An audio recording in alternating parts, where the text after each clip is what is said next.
Bom, de seguida passaremos para uma mesa redonda com o tema Oportunidades para OEMs e Tier 1s, coordenada pelos engenheiros Michel Domingos e Miguel Pinto, que farão a sua própria apresentação. De seguida, estarão juntos a responder às questões colocadas. Michel Domingos é o diretor-geral da fábrica da Renault Motores em Valladolid. Há 3 anos ingressou na Renault, primeiro na Renault Cacia e hoje na fábrica de motores, onde lidera cerca de 2.500 pessoas. Michel Domingos falará sobre a produção em tempos digitais. Bom dia a todos. Obrigado pela oportunidade que me deram de estar neste congresso. Portanto, falando aqui um bocadinho dos tempos atuais, diria que queria concentrar sobre e é mesmo uma das ferramentas para melhorar a performance nas fábricas, sobretudo vivendo com esta nova normalidade, não é? E dizer que a área digital, portanto, entrou nas nossas vidas, não é? E muito nestes 2 últimos anos, como realmente uma possibilidade de melhorar a performance. Mas, na verdade, não são as ferramentas, não é a ferramenta digital que faz a diferença. A ferramenta digital só faz a diferença se realmente nos traz benefícios. E os benefícios a quem? Aos homens, principalmente. Portanto, muito se tem visto em implementar ferramentas digital só porque está na moda, só porque agora é isto que está a dar. E claramente, o que nós pensamos e o que fazemos na Renault é realmente ver quais são as ferramentas, eu vou falar de algumas, que fazem a diferença para as pessoas, para melhorar o seu trabalho e também para, claro, melhorar a performance, que é isso que nós todos procuramos. Portanto, basicamente temos de ter em mente quais são os benefícios que vamos trazer aos stakeholders, não é? numa fábrica, como nós dizemos, inteligente. Portanto, temos claramente os nossos clientes, não é?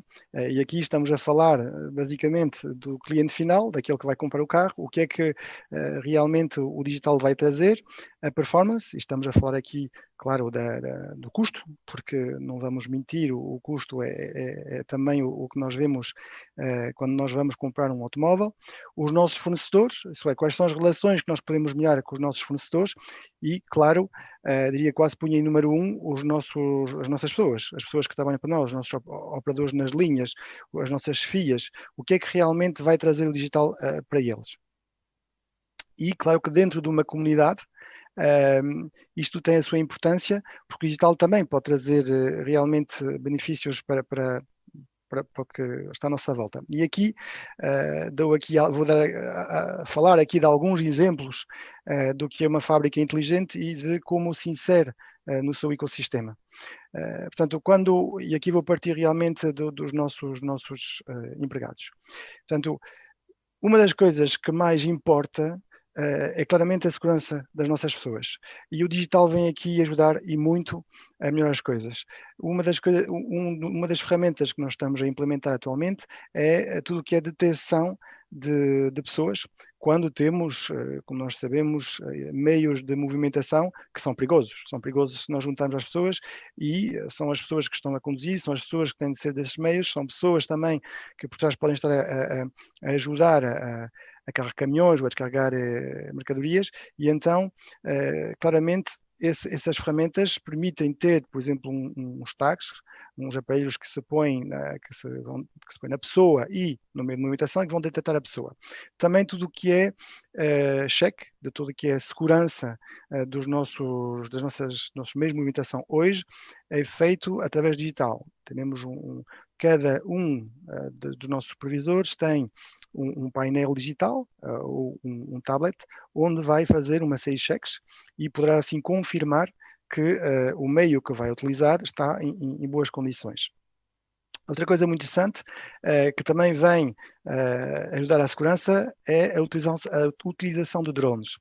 Vou explicar porquê. Todas as fábricas têm máquinas, não é? E neste caso, a parte acima das máquinas tem muitas cabalagens e muitos mecanismos.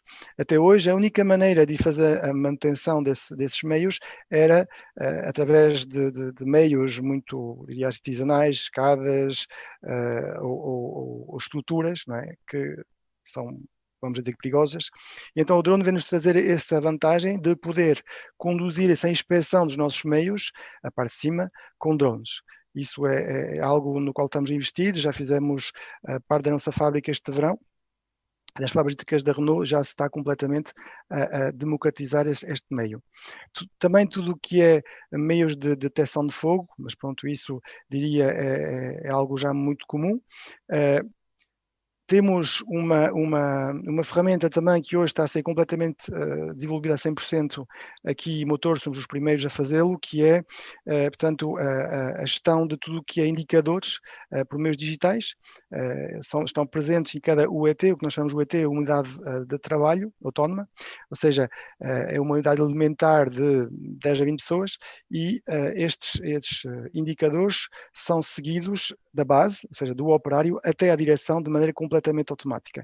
As leituras são feitas nas máquinas e que são aproveitadas diretamente para os resultados em tempo real, que já não é uma vez por dia, uma vez por semana, ou até por mês, em alguns casos. Aqui estamos a falar mesmo de dados em tempo real.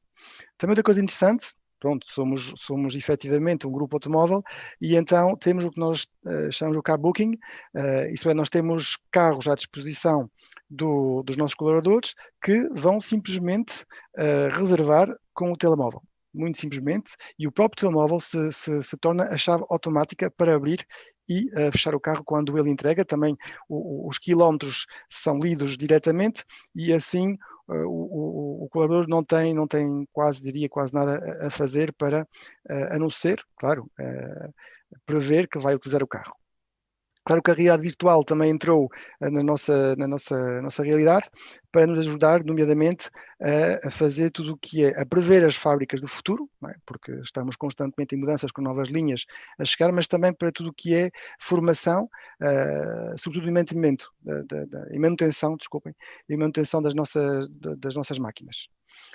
Então, e os clientes? Portanto, os clientes também vão aproveitar essa nova era digital. Como? Primeiro, por dentro das nossas próprias linhas, vamos ter ferramentas que nos vão permitir, com o Big Data, melhorar a nossa qualidade. Okay? Pomos também o que nós chamamos de quality gates, ou seja, portas de controle através da RFID, com leituras também em tempo real, que vão subir aos tais indicadores dos nossos supervisores.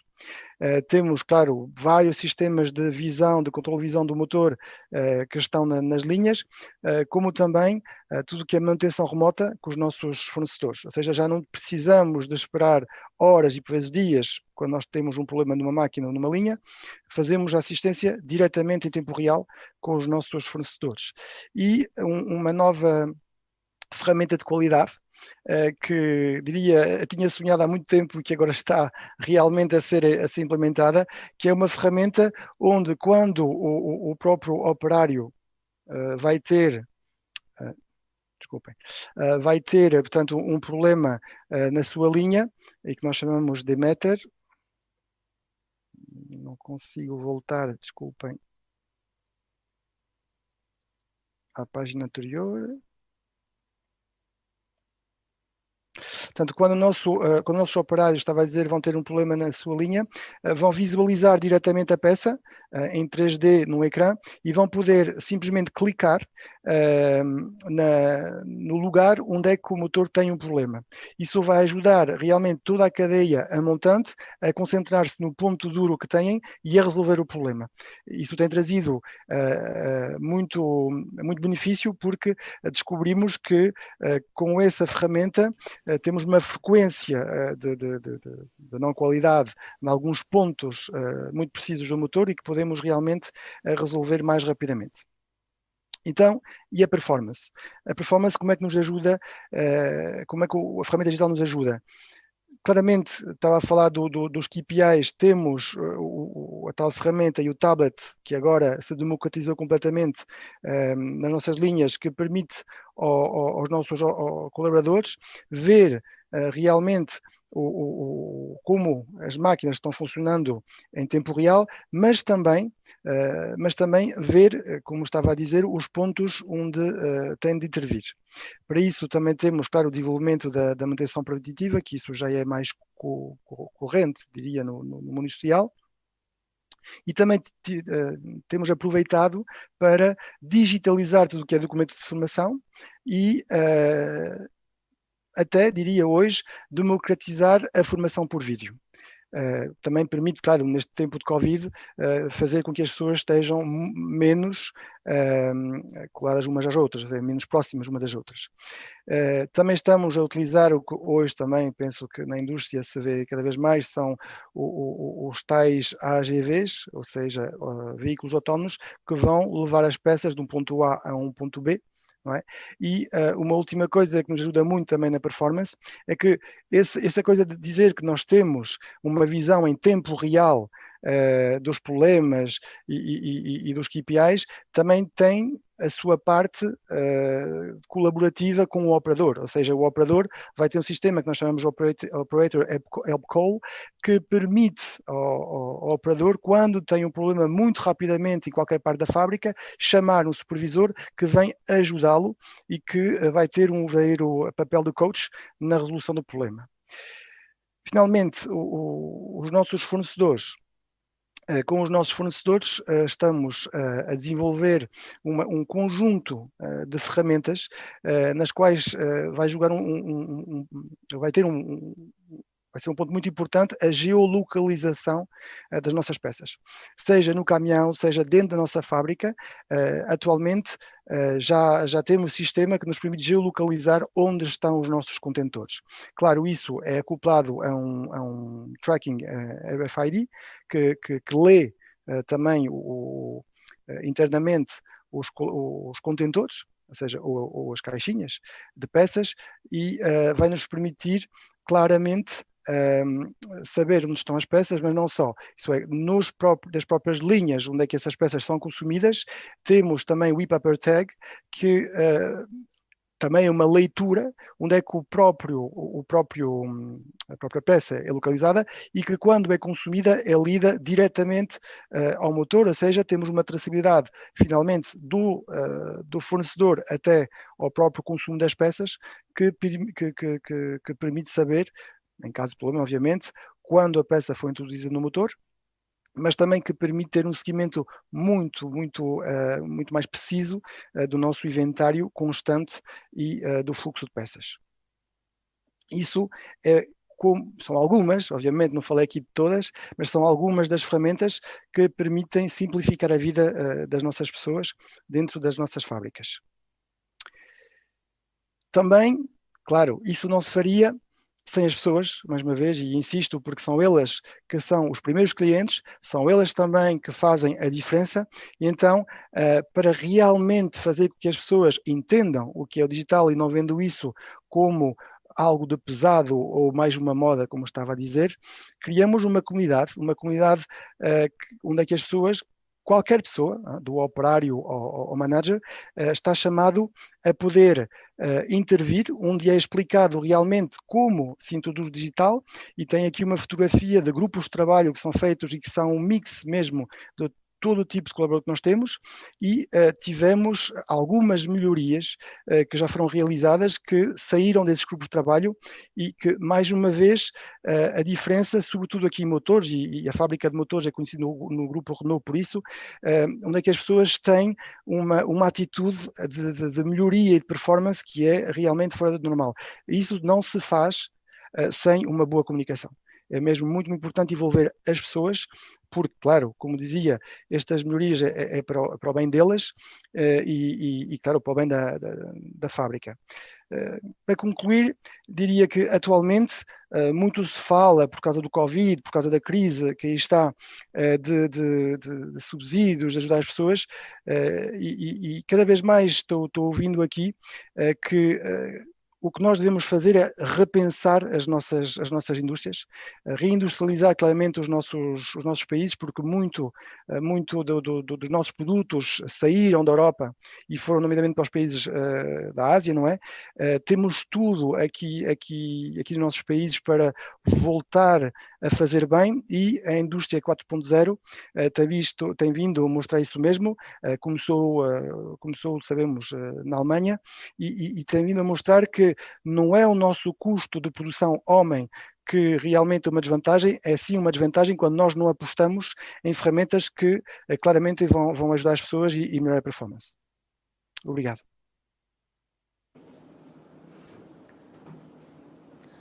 Obrigada, Michel, pela extraordinária apresentação. Focou aqui claramente em pontos muito importantes para todos nós, profissionais da indústria, que apesar de todo o desenvolvimento tecnológico, as pessoas, os colaboradores serão sempre também pilares importantes, e que toda esta industrialização digital também veio nos ajudar nas nossas tarefas. Vou pedir que se mantenha ligado. Vamos no final ter aqui um conjunto de questões também endereçadas para si. Passo de seguida para o engenheiro Miguel Pinto. Miguel Pinto desempenha atualmente funções como diretor-geral da Continental Advance Antena Portugal, em Vila Real.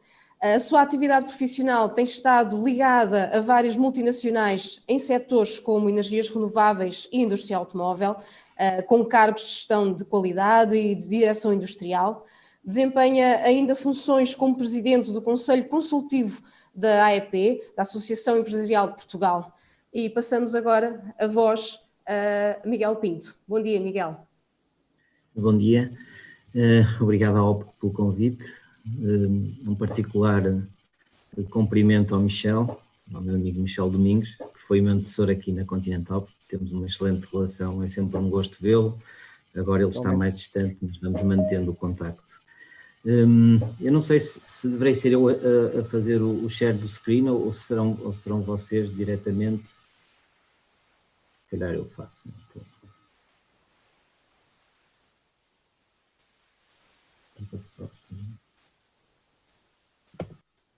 Pronto, eu fiz uma apresentação relativamente...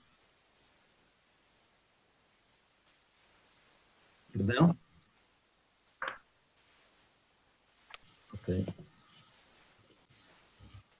Ok.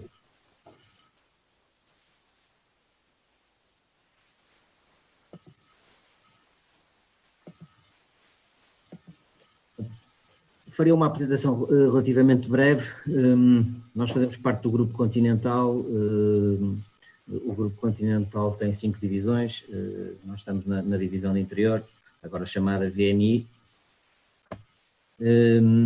Vehicle Network Information. Isto são alguns números sobre a nossa divisão. Tem cerca de 10 mil milhões de faturação, 48 mil empregados no mundo inteiro. A Continental tem 240 mil. Somos um dos principais fornecedores do mundo automóvel, também para a Renault. Infelizmente aqui da fábrica de Portugal ainda não trabalhamos para a Renault, mas pode ser que um dia destes isto venha a acontecer. Este é o nosso Managing Director da nossa Business Unit, que está na Alemanha. Isto são alguns dos produtos que nós fazemos. Nós fazemos de Portugal essencialmente antenas e dispositivos de comunicação. Obviamente que muitas vezes as pessoas associam a antena apenas ao shark fin que está na roof dos carros, mas as antenas são muito mais que isso. Hoje em dia, em média, um carro tem 5 antenas, e essas antenas muitas vezes tanto podem estar no roof como podem estar dentro do carro, nos espelhos retrovisores, em todo lado quase. E a tendência é de facto de ir aumentar. Em termos do que nos traz aqui a Automotive Summit, que é de facto oportunidades para o futuro. A Continental tem vindo a investir bastante naquelas que são os megatrends para o futuro em termos da indústria automóvel. Algumas o Michel já as referiu, seja a condução autónoma, a mobilidade elétrica, a segurança, naturalmente, que não é uma preocupação neste momento, mas sempre foi. A questão da informação e do entertainment, cada vez mais, e com a condução autónoma, os carros vão ser lugares onde vamos passar algum tempo sem ter uma necessidade no futuro, naturalmente, no futuro próximo, sem ter a necessidade de os conduzir. E, portanto, temos que ter alguma forma de nos entretermos durante este tempo que estamos dentro de um carro. A conectividade, onde nós estamos inseridos, mais especificamente, e naturalmente a indústria 4.0, há pouco o Michel também referia e eu concordo em absoluto, a indústria 4.0 pode ser, não deixa de ter algumas ameaças, mas é essencialmente uma oportunidade muito grande. Se nós soubermos requalificar as nossas pessoas e se soubermos investir na inovação e nas novas tecnologias, podemos tornar as nossas estruturas de custo muito mais apelativas e voltar a reindustrializar a Europa. É algo que tem que se fazer. O Covid veio acentuar essa questão. Já se falava nisso, porque de facto a sociedade europeia, e não só, as sociedades ocidentais desindustrializaram-se completamente, mandaram uma grande percentagem da produção para os países asiáticos, não só, mas essencialmente para os países asiáticos, e o Covid veio demonstrar que, mesmo por uma lógica de gestão de risco, é importante que as sociedades ocidentais voltem a reindustrializar-se. A indústria 4.0 é um grande incentivo a isso, porque nós sabemos que uma grande parte dos consumidores estão na sociedade ocidental, também na China, naturalmente, mas estão também na sociedade ocidental, e é óbvio que as tendências da indústria 4.0 levam a que muita da produção passe a estar cada vez mais próxima do consumidor final. A condução autónoma, não vou estar aqui a perder muito tempo a explicar o que é, toda a gente sabe, esperamos, já existe condução autónoma até ao nível 3, o objetivo é chegar ao nível 5, eu não sei se isto vai demorar 5 ou 10 anos, se calhar nesse aspecto o próprio Michel dentro da Renault tem uma visão mais ampla, porque de facto são os car makers que são os drivers deste processo, mas acredito que no prazo máximo de 10 anos nós teremos já carros de nível 5 a andar pelas nossas estradas, pelo menos nas cidades, diria eu. A mobilidade elétrica, eu acredito que a mobilidade elétrica veio para ficar, eventualmente nas longas distâncias o futuro não passará pela eletricidade, mas eventualmente pelo hidrogênio. Já temos alguns car makers que apostaram no hidrogênio, nomeadamente a Toyota, já tem um veículo desde há alguns anos movido a hidrogênio, que tem sido um bom referencial, mas outros vão aparecer, principalmente nas distâncias longas. Eu acho que o hidrogênio é uma forte possibilidade.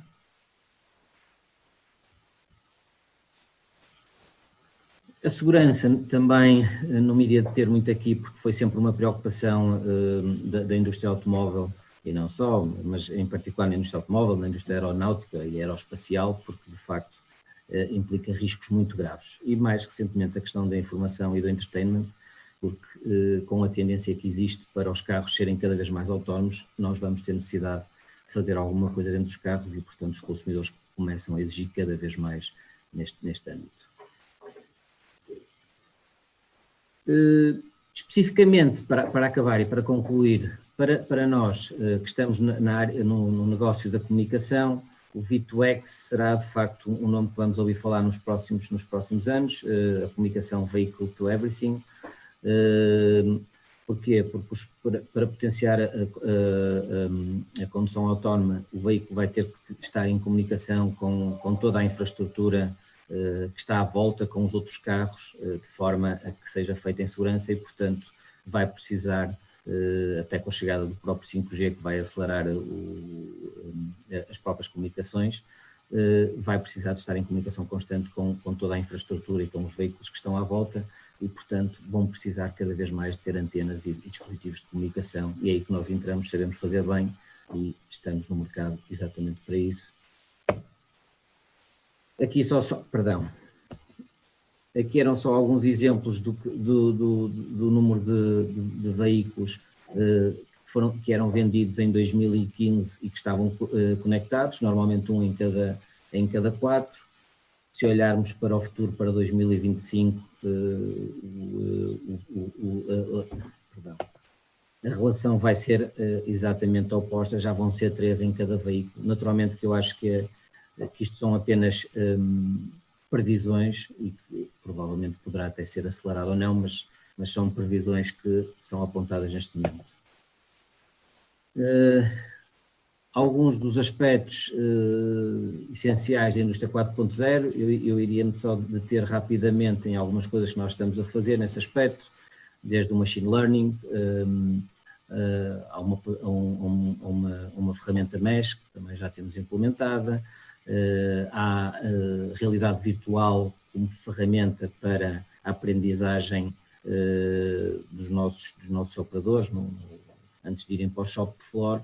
Portanto, há um grande investimento por parte da Continental na indústria 4.0, em algumas tecnologias que são disruptivas, mas que são de facto, que vieram para ficar e que temos que implementar, porque de outra forma deixaremos de ser competitivos e, como sabem, os car makers são bastante exigentes porque a imagem deles que está em causa e colocam uma pressão que é legítima e que faz todo sentido, de forma a garantir que conseguem ter os melhores produtos com um melhor nível de qualidade, e a indústria 4.0 vem potenciar isso, porque através da automatização, da robótica, do machine learning, do IoT, vai nos tornar a nós todos os fornecedores mais rápidos, mais eficientes, com mais qualidade e, se possível, mais competitivos e futuramente, acredito eu, entrar novamente numa lógica de reindustrialização da própria Europa, porque também é uma questão essencial ao desenvolvimento com qualidade da sociedade e, neste caso, mais especificamente da sociedade portuguesa. Pronto, e basicamente era isto. Eu passei o último slide porque não tinha grande interesse e passava a palavra, então, novamente. Bom, obrigada, Miguel, pela apresentação.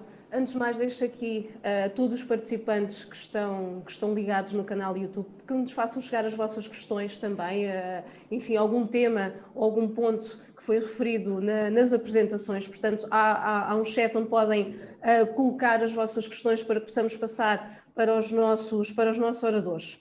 Bom, dentro desta mesa redonda temos aqui um conjunto também de questões que também nos foram chegando. A primeira é endereçada para o Michel, mas eventualmente também o Miguel pode também tecer o seu comentário, claro está. Neste caso, a primeira questão para o Michel, eu penso que a pergunta já está a passar em rodapé. Tendo experiência em Portugal e uma experiência também internacional, identifica ainda um grande gap entre a realidade portuguesa, entre a realidade dos tier 1 portugueses e toda a cadeia de fornecimento em Portugal, com o que se faz lá fora? Qual é a sua opinião? Sinceramente, cada vez menos. Eu acho que do que eu vi nos vários países e sobretudo agora aqui na Espanha, aqui há realmente um maior foco sobre o que é performance. As pessoas, e isso vivi muito agora na última experiência que eu tive, é que as pessoas não questionam muito o que se vai fazer, é mais o como vamos lá chegar. É sempre aquele espírito de ter resultados. Aqui o pessoal tem muito mais a impressão que estão em risco. Eu penso que é isso se calhar que faz a diferença, e o que falta um pouco também agora em Portugal é que nós vivemos anos de ouro, embora, claro, depois a crise veio mudar um bocado as coisas, mas vivemos anos de ouro onde é que era tudo normal, havia fábricas e empresas que abriam de maneira muito comum, e então tornou-se um bocado um facto adquirido. Que o trabalho existiria amanhã. Desde a crise as coisas começaram a mudar, e por isso que eu disse que o gap é cada vez menor, porque aqui já o viveram muito antes. e então tem essa visão, as próprias pessoas estão muito mais focadas do operador até ao gestor, há mesmo uma focalização sobre o que é que nós podemos fazer para que amanhã sejamos melhores, e isso acho que é algo que devemos realmente aprender e interiorizar em Portugal. Agora, em termos de digital, que estamos a falar de digital, eu acho que Portugal, com o Web Summit, teve um avanço fenomenal e esse gap praticamente já não existe, já estamos na linha. Ok. Miguel, não sei se quer acrescentar algo mais, qual é a sua opinião relativamente a este tema? É assim, há sempre diferenças culturais. Eu nunca trabalhei fora do país durante períodos muito longos, estive meio ano na Alemanha e também cerca de meio ano no Reino Unido.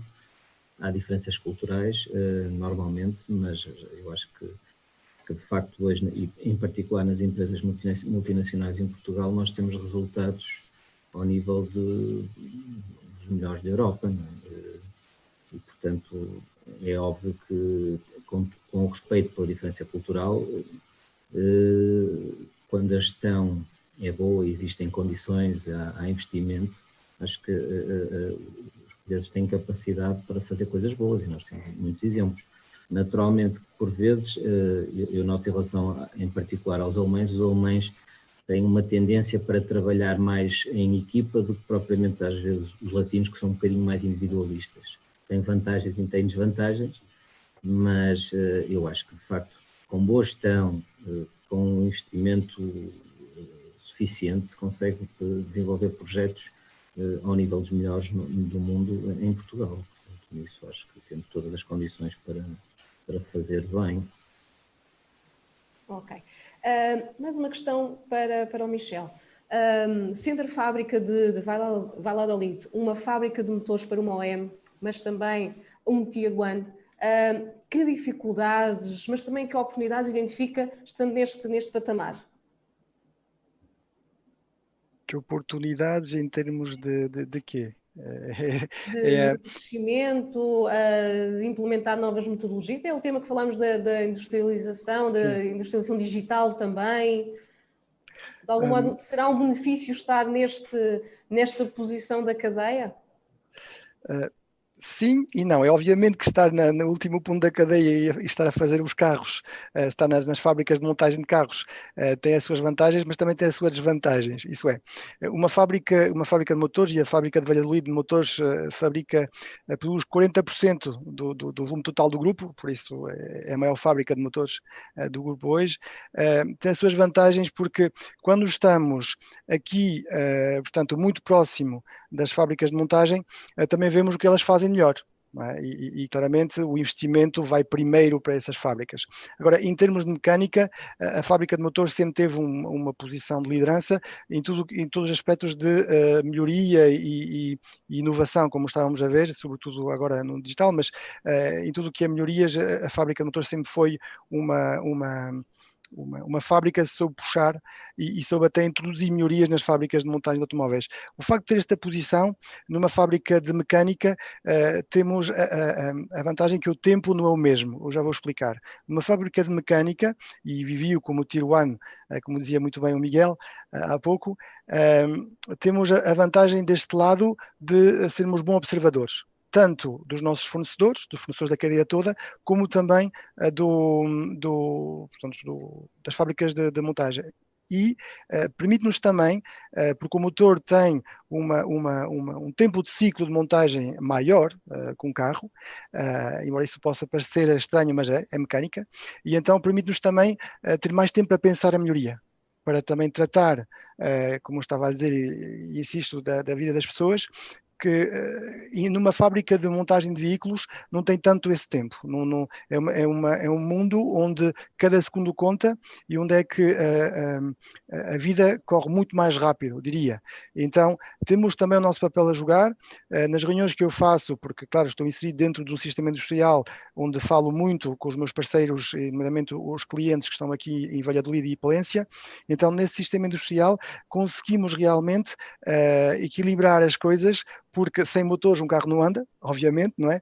E do outro lado, também vendo as melhorias que fazem e os avanços que fazem tecnológicos na parte da montagem de veículos, consigo deste lado adaptar ao universo mecânico, mas também melhorar muitas vezes e voltar a propor algo de mais concreto em tudo o que é, nomeadamente, digital. Ok. Para o Miguel, mas também o Michel poderá também fazer este comentário que lá está. Como vê o futuro da mobilidade autónoma e qual o papel da Continental? Como, por exemplo, o Centro de Desenvolvimento do Porto nesse futuro, neste tema? O Centro de Engenharia e Serviços do Porto, que se instalou há cerca de um ano, tem a pretensão de continuar a crescer, embora não esteja ligado diretamente a nós, faz parte do grupo, nós temos uma excelente relação com eles, estamos a estudar a parcerias em termos de projetos, mas é importante porquê? Porque nos permite trazer para Portugal a engenharia e valor acrescentado que não existe ao nível só da produção, ou seja, nós fazemos desenvolvimento na Continental Advanced Antenna em termos de processo, mas não em termos de produto e mais especificamente de software, de engenharia, etc. Também ao nível do produto. O Centro de Engenharia e Serviços vai ter um bocadinho essa obrigatoriedade e é esse também um dos seus âmbitos.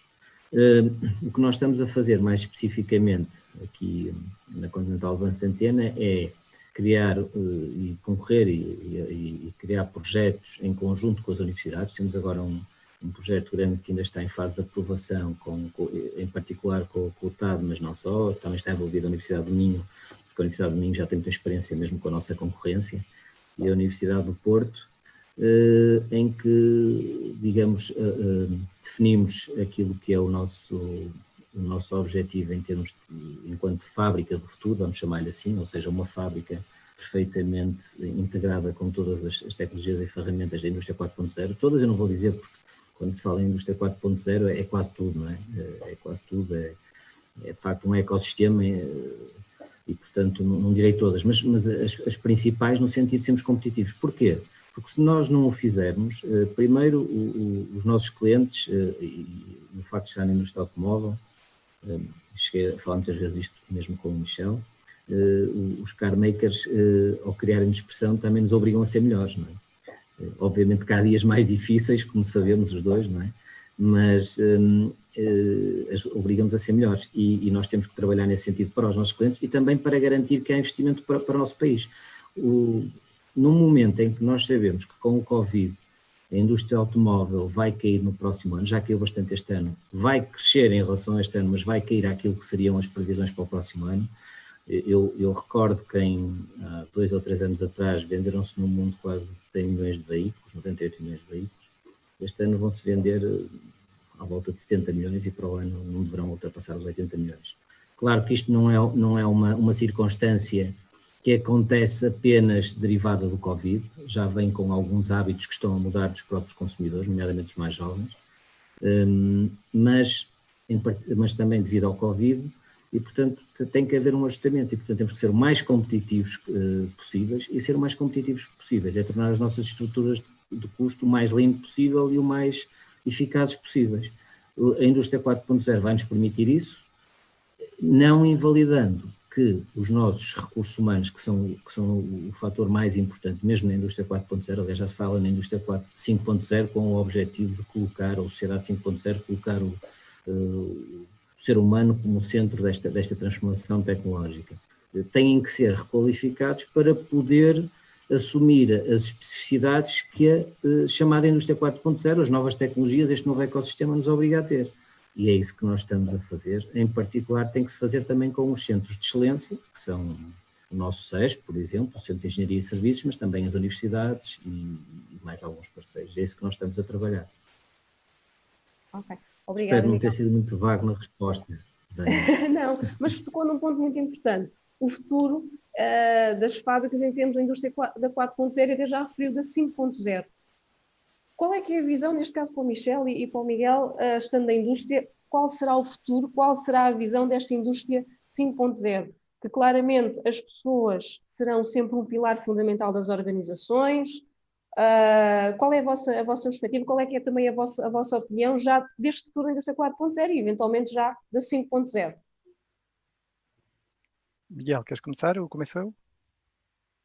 Força, Michel, por favor. Eu penso que o 4.0 só tem sucesso, como estava a dizer, se já as pessoas estão no centro.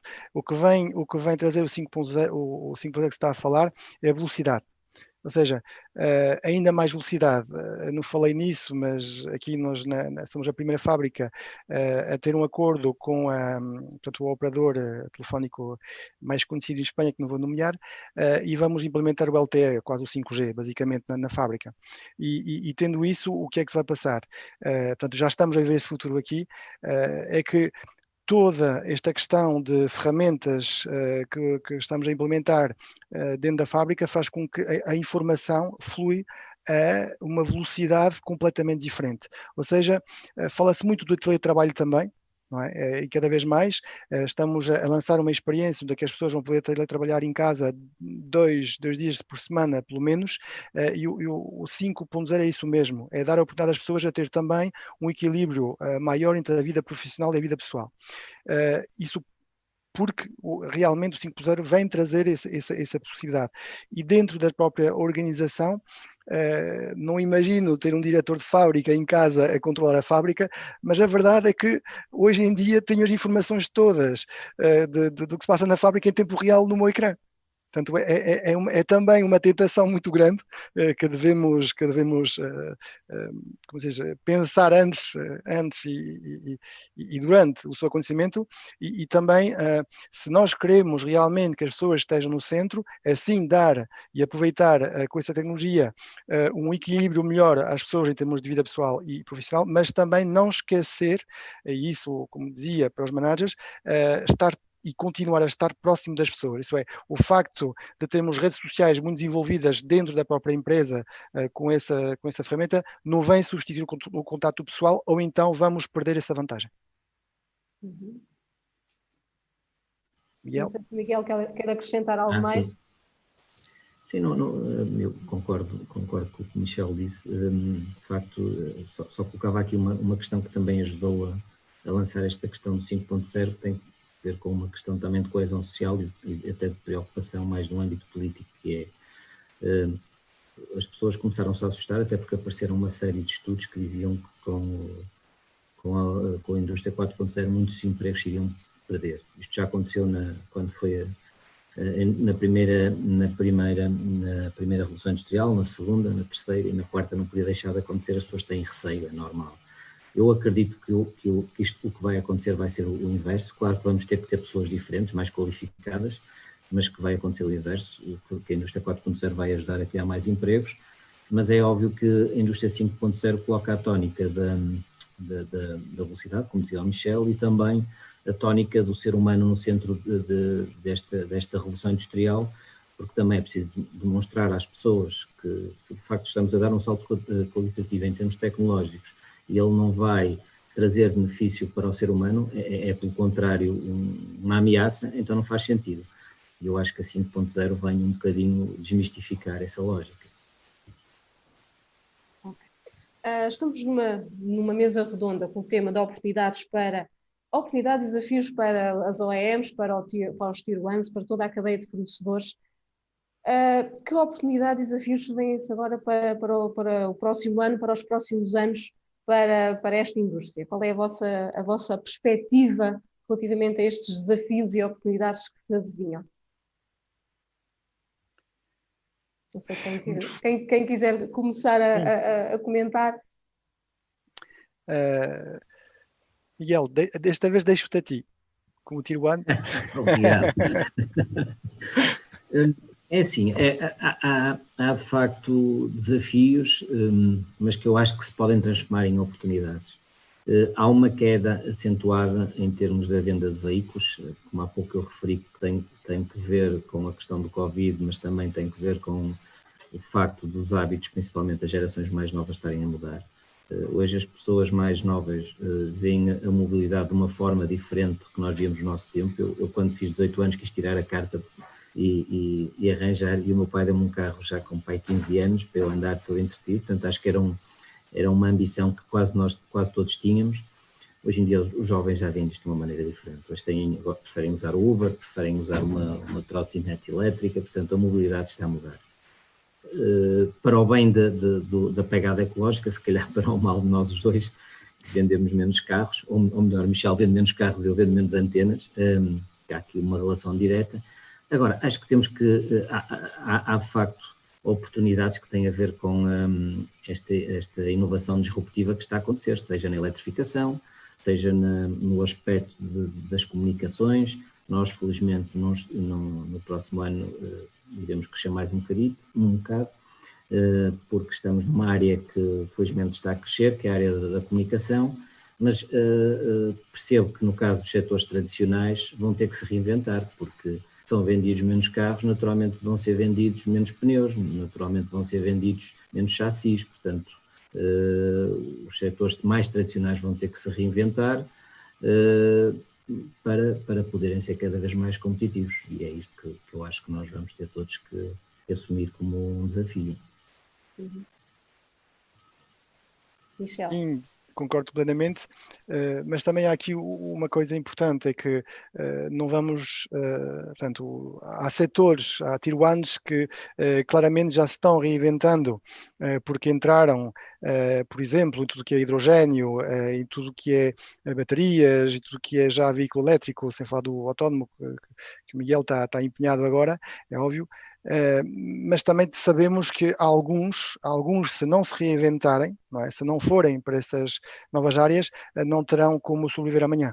E já temos o caso de alguns fornecedores que estão a sofrer, claro, porque os volumes baixaram muito de um dia para o outro com o Covid, sobretudo que estavam num crescimento exponencial. Antes do Covid, relembro, o nosso mercado estava a crescer mesmo muito, muito fortemente. Com isto, é verdade que veio também acelerar a implementação dos veículos autónomos e elétricos. Isso é, este Covid tem-nos mostrado também que, embora realmente os volumes globais baixaram, há uma retoma muito forte nos mercados que pelo menos estão abertos. É uma retoma muito forte das vendas, porque as pessoas, por causa do Covid, também têm medo de andar nos transportes comum. E então também há aqui uma oportunidade, só que e só se pode fazer entrando já, isso para todos os tier ones, neste novo comboio, para não falar de automóvel, que é o veículo elétrico, o veículo limpo, o veículo hidrogénio, não é? Que faz parte do futuro.